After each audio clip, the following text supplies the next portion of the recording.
ಎಲ್ರಿಗೂ ನಮಸ್ಕಾರ. ನಾನಿವತ್ತು ಒಂದು ಕುರುಕುಲು ತಿಂಡಿನ ಯಾವ ರೀತಿ ಮಾಡ್ಕೊಳ್ಳೋದು ಅಂತ ತಿಳಿಸ್ಕೊಡ್ತಾ ಇದ್ದೀನಿ. ಮೊದಲಿಗೆ ನಾನಿಲ್ಲಿ 1 ಕಪ್ ಆಗೋಷ್ಟು ಗೋಧಿ ಹಿಟ್ಟನ್ನು ತಗೊಂಡಿದ್ದೀನಿ. ಅದೇ ಕಪ್ನ ಅಳತೆಯಲ್ಲಿ ಅರ್ಧ ಕಪ್ ಆಗೋಷ್ಟು ಸಕ್ಕರೆನ ತಗೋತಾ ಇದ್ದೀನಿ. ನಾನಿವಾಗ ಸಕ್ಕರೆನ ಜಾರ್ಗೆ ಸೇರಿಸ್ಕೊತಾ ಇದ್ದೀನಿ.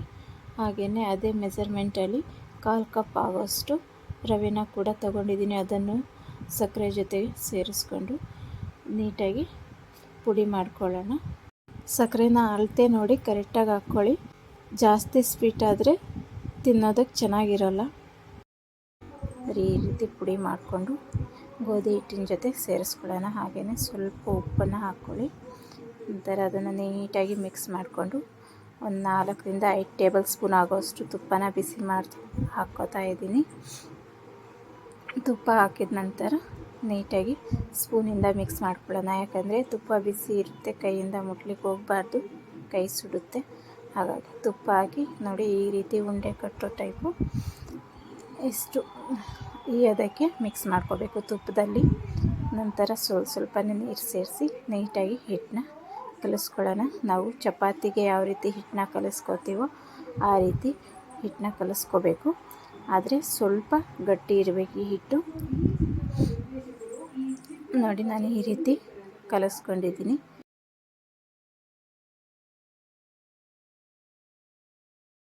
ಈ ರೀತಿ ಕಲಿಸ್ಕೊಂಡಾಗಿದೆ. ಇವಾಗ ನಾನು ಇದನ್ನು ಮುಚ್ಚಿ 15 ನಿಮಿಷ ಹಾಗೆ ಬಿಡ್ತೀನಿ.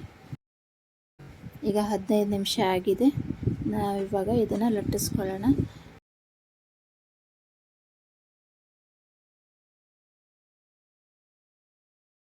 ಇದನ್ನು ಈ ರೀತಿ ಉಂಡೆ ಕಟ್ಕೊಂಡು ನೀಟಾಗಿ ನಾದ್ಕೋಬೇಕು. ಅದನ್ನು ಲಟ್ಟಿಸ್ಕೊಳ್ಳೋಣ. ಇವಾಗ ನಾರ್ಮಲಾಗಿ ಎಲ್ಲರ ಮನೆಯಲ್ಲೂ ಗೋಧಿ ಹಿಟ್ಟು, ಸಕ್ಕರೆ, ರವೆ ಇದ್ದೇ ಇರುತ್ತೆ. ಅದನ್ನು ಉಪಯೋಗಿಸ್ಕೊಂಡು ಯಾವ ರೀತಿ ಕುರುಕುಲು ತಿಂಡಿನ ಮಾಡೋದು ಅಂತ ತಿಳಿಸ್ಕೊಡ್ತಾ ಇದ್ದೀನಿ. ನೀವು ಕೂಡ ನಿಮ್ಮ ಮನೇಲಿ ಒಂದ್ಸತಿ ಟ್ರೈ ಮಾಡಿ, ತುಂಬಾ ಚೆನ್ನಾಗಿರುತ್ತೆ. ಸ್ಕ್ವೇರ್ ಟೈಪಾಗಿ ಈ ರೀತಿ ಕಟ್ ಮಾಡ್ಕೊಳ್ಳೋಣ. ದಪ್ಪ ಲಟ್ಟಿಸ್ಕೊಂಡಿದ್ದೀನಿ ಅಂತ ನಿಮಗೆ ಒಂದು ಪೀಸ್ನ ತೆಗೆದು ತೋರಿಸ್ತಿದ್ದೀನಿ ನೋಡಿ. ನಾನು ಕಟ್ ಮಾಡಿರೋ ಪೀಸಲ್ಲಿ ಇಷ್ಟು ದಪ್ಪ ಲಟ್ಟಿಸ್ಕೋಬೇಕು. ಜಾಸ್ತಿ ದಪ್ಪ ಆದರೆ ಎಣ್ಣೆಲಿ ನೀಟಾಗಿ ಫ್ರೈ ಆಗೋದಿಲ್ಲ. ನಮಗೆ ಇಷ್ಟು ದಪ್ಪ ಇದ್ದರೆ ಸಾಕಾಗುತ್ತೆ, ನೀಟಾಗಿ ಫ್ರೈ ಆಗುತ್ತೆ.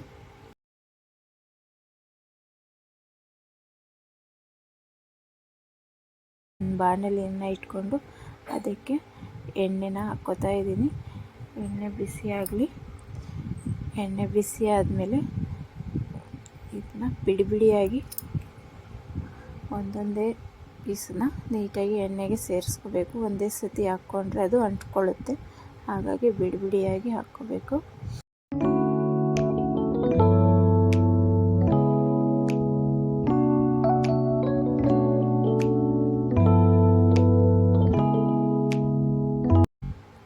ಎಣ್ಣೆಯಲ್ಲಿ ಹಾಕಿ ನೀಟಾಗಿ ಫ್ರೈ ಮಾಡ್ಕೊಳ್ಳೋಣ.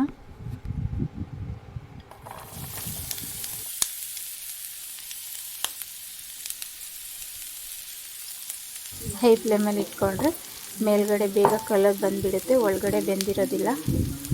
ಹಾಗಾಗಿ ಲೋ ಫ್ಲೇಮಲ್ಲಿ ಇಟ್ಕೊಂಡೆ ನೀಟಾಗಿ ಬೇಯಿಸ್ಕೋಬೇಕು.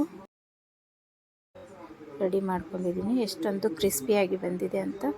ತುಂಬಾ ರುಚಿಯಾಗಿದೆ. ನಮ್ಮ ಮನೆಯ ಮಕ್ಕಳಂತೂ ತುಂಬಾ ಇಷ್ಟಪಟ್ಟು ತಿಂತಾ ಇದ್ದಾರೆ. ನಾನಿಲ್ಲಿ ಪ್ರಿಪೇರ್ ಮಾಡೋಕ್ಕಿಂತ ಮುಂಚೆಯಿಂದನೇ ಸ್ಟಾರ್ಟ್ ಮಾಡ್ಕೊಂಡಿದ್ದಾರೆ. ಅದನ್ನು ತಣ್ಣಗಾಗಲಿ ಅಂದ್ರೂ ಮಾತು ಕೇಳ್ತಿಲ್ಲ.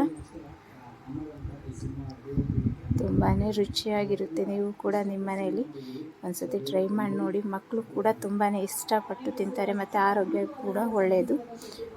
ನಾವು ಹೊರಗಡೆಯಿಂದ ತಂದು ಕೊಡೋದು ಅಷ್ಟೊಂದು ಏನು ಒಳ್ಳೆಯದಲ್ಲ. ನಾವು ಮನೆಯಲ್ಲೇ ಪ್ರಿಪೇರ್ ಮಾಡಿಕೊಡೋದ್ರಿಂದ ತುಂಬಾ ಖುಷಿ ಪಡ್ತಾರೆ. ಅದನ್ನು ತುಂಬಾ ಇಷ್ಟಪಟ್ಟು ತಿಂತಾರೆ. ನೋಡ್ತಾ ಇರ್ಬೋದು ಯಾವ ರೀತಿ ತಿಂತಾ ಇದ್ದಾರೆ ಅಂತ ಎಲ್ಲ.